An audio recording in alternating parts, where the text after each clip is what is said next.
This is the full 3-minute long video of an unidentified flying object that I've recorded over my house on Friday, August 21st at 8:44 p.m.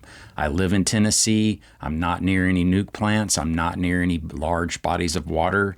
But to me, this thing looks like it is an organic object of some sort, like some kind of a creature that maybe science hasn't been able to quantify or categorize.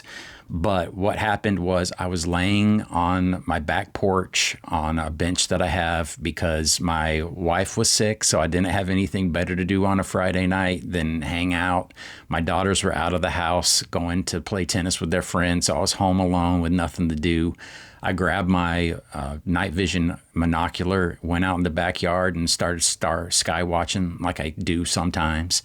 And this object came into view, and it immediately threw me into panic mode, hoping that I could hit the button to record this before it vanished.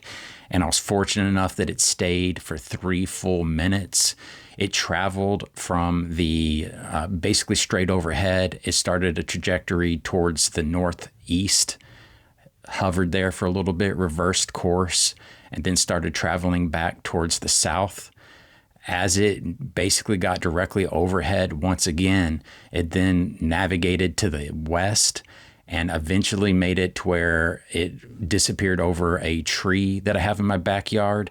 And based on the calculations that I've ran, it would have to be a 2-foot tall or 2-foot diameter object for it to show up like it did in the video.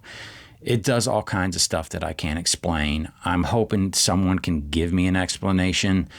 But if you look at it, it starts to move around. And I think it was about this point in the encounter when I started to wonder, am I about to get abducted?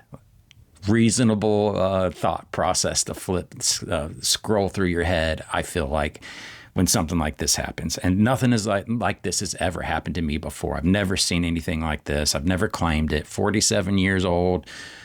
Into the UFO topic, I'm not going around telling people I've had something, so I don't want people to get the impression that I'm putting videos out like this. I do reporting on mainly the UFO disclosure effort more than the UFO objects themselves, because this is not my strong suit.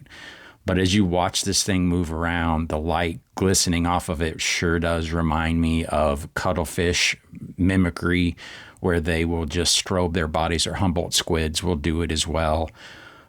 You can see it starts to turn horizontal and it fades out behind the trees. So that's the full video.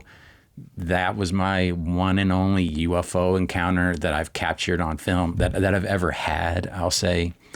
And I just hope this gets out in front of people that can find answers to it. And if this makes it in front of Donald Trump, I think I just beat your entire pursuit effort to release UFO videos and images. So please accept this as a challenge to step your game up and start releasing better videos and photographs of what the U.S. government has. Mine was a $100 camera. You guys have more information than we do and better technology. You have to have captured something along these lines. Thank you for your time.